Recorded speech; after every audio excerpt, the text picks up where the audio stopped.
Assim, meus amigos, o casal de Soissons, retornando a Paris, depois de meses na Itália, abriram as portas do seu palácio para recepcionar os amigos, a sociedade parisiense.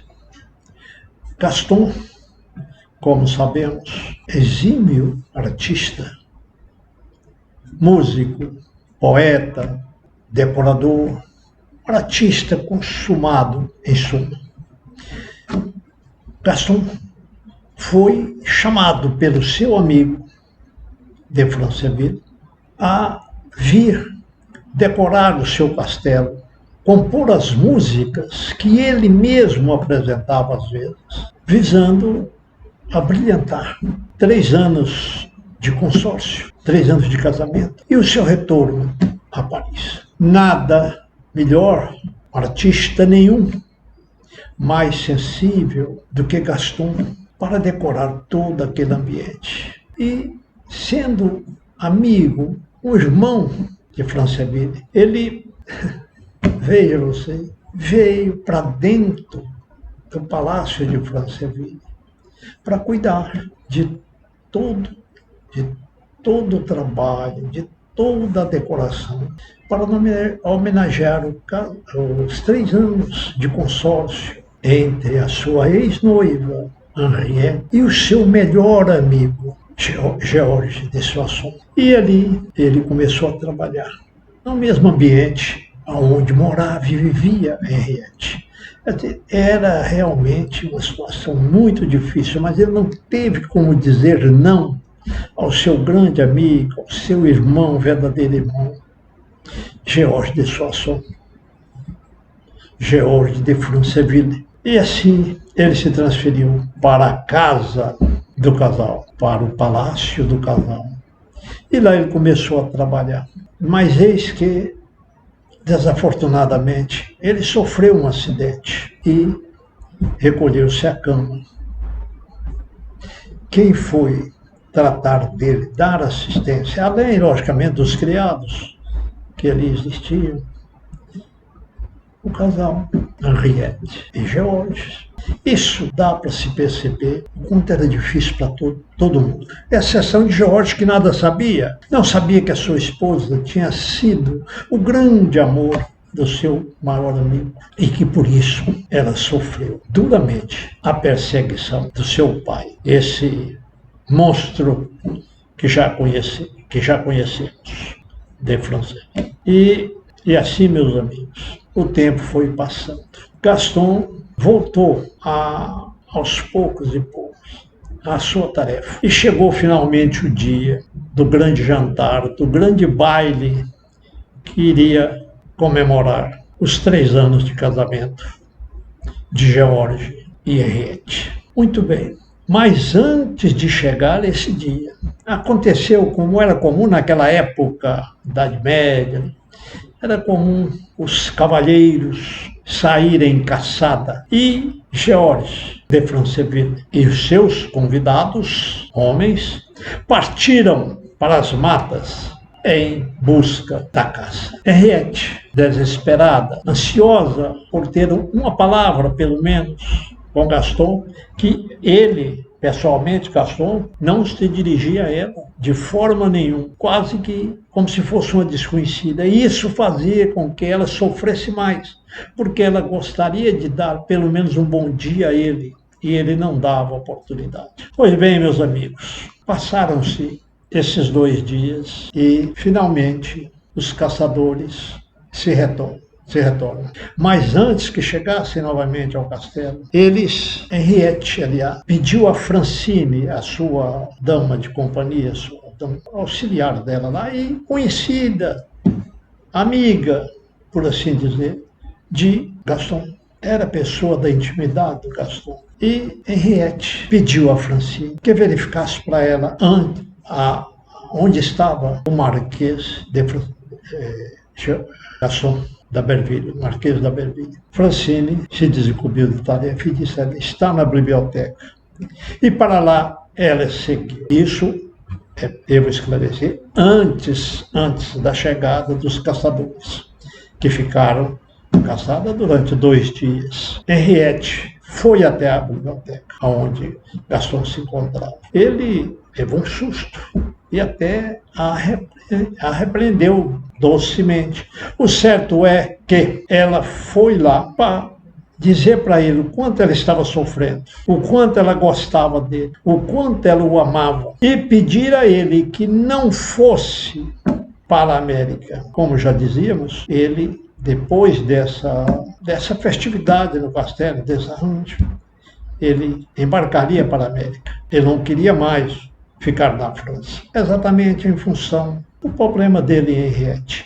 Ele imaginava que a distância o levaria a esquecer aquele amor pelo qual ele se condenava, porque o marido de Henriette era o grande amigo, era o irmão dele. Pois bem, meus amigos, minhas amigas, ela se pôs a chorar quando ele reafirmou que não teria como, ele iria para a América. Ela se pôs a chorar. E ele se ajoelhou a seus pés, ela em pé, e ele ajoelhado aos pés dela, beijando a fita que ela trazia presa ao vestido, beijando a fita ao rés do chão. Nesse instante, o Marquês de Soissons retorna e procura pela esposa. Procura um, procura outro, então, e saiu procurando, peça por peça do castelo, cômodo por cômodo, e chegou à biblioteca. Deparou-se com o casal, ela em pé, chorando, e ele ajoelhado aos pés dela, beijando a fíbria do seu vestido. Ele tudo compreendeu. Aí ele foi raciocinar que a esposa nunca estava alegre na presença dele, que o seu amigo Gaston, seu irmão, sempre disse a ele que amava uma mulher, mas nunca concordou em dizer a ele o nome da pessoa. Ele foi rememorando então os fatos.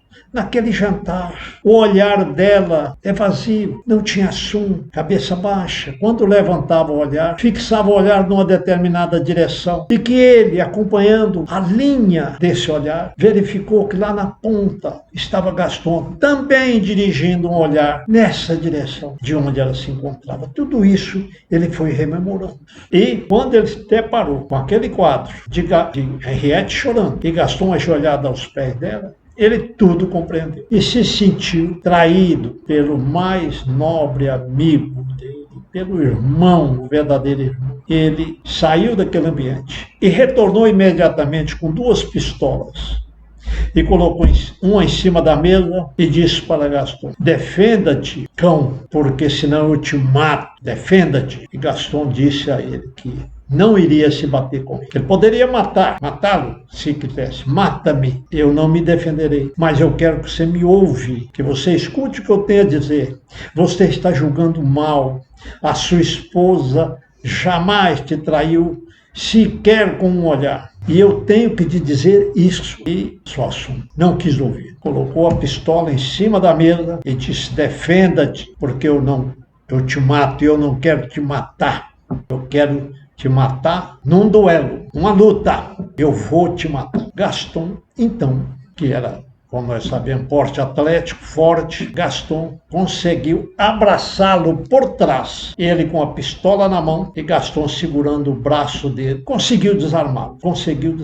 Mas ele imediatamente deu um salto até a mesinha onde se encontrava a outra pistola, que Gaston se recusara a empunhar, e veio novamente. E novamente eles entraram em luta. Gaston segurando, abraçado com ele, segurando o braço dele.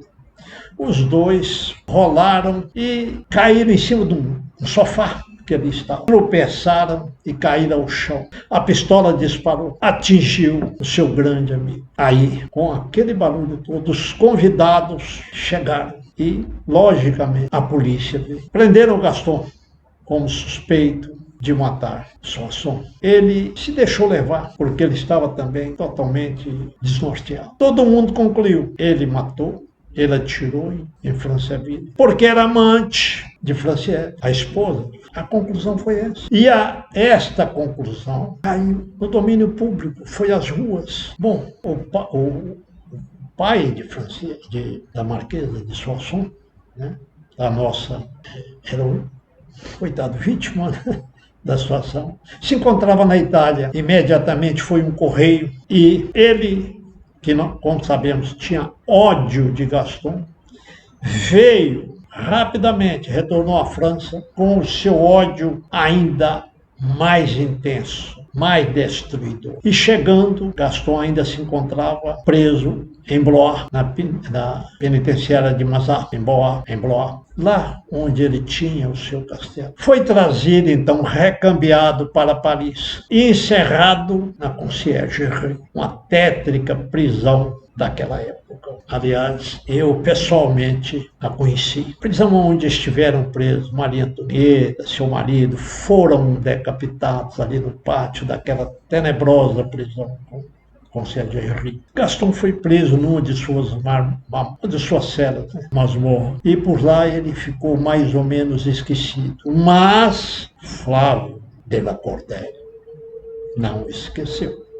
Pelo contrário, foi a campo, sabia a quem ele deveria consultar. Ele conhecia os maus elementos de Paris e foi percorrendo um por um em busca de incriminar o mais que pudesse Gaston. Ele encontrou certa dificuldade, porque Gaston, como dizíamos, era um gentleman, era uma mão aberta, socorria a todos.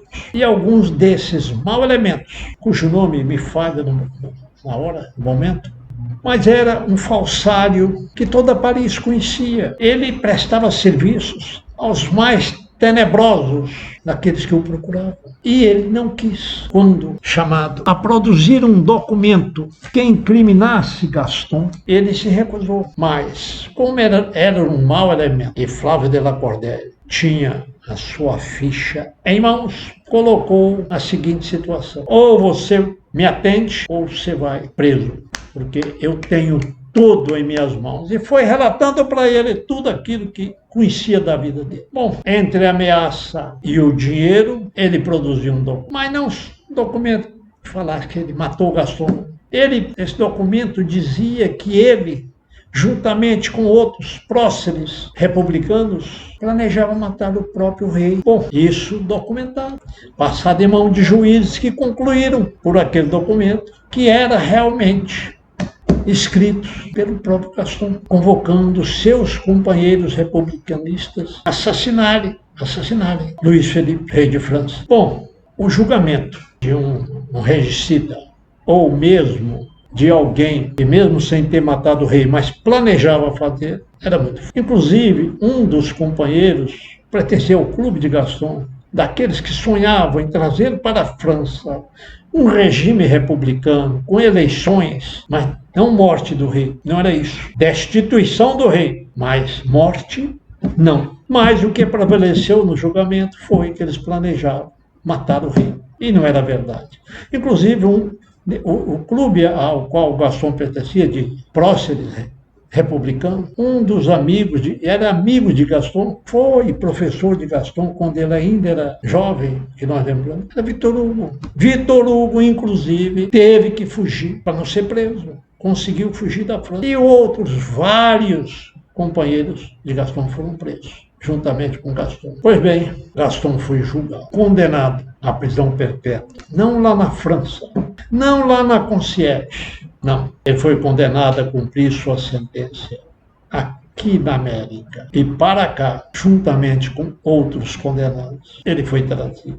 As suas propriedades que restaram foram todas confiscadas. Ele ficou sem sequer uma moeda, para dizer, sua. E aí, meus amigos, vamos, a partir do próximo vídeo, entrar na outra face da história. Vamos mudar uma página para uma página de grandes sofrimentos que Gaston passou a experimentar. Sobre isso, nós falaremos no nosso próximo vídeo. Muito obrigado. Desejo a todos uma boa noite.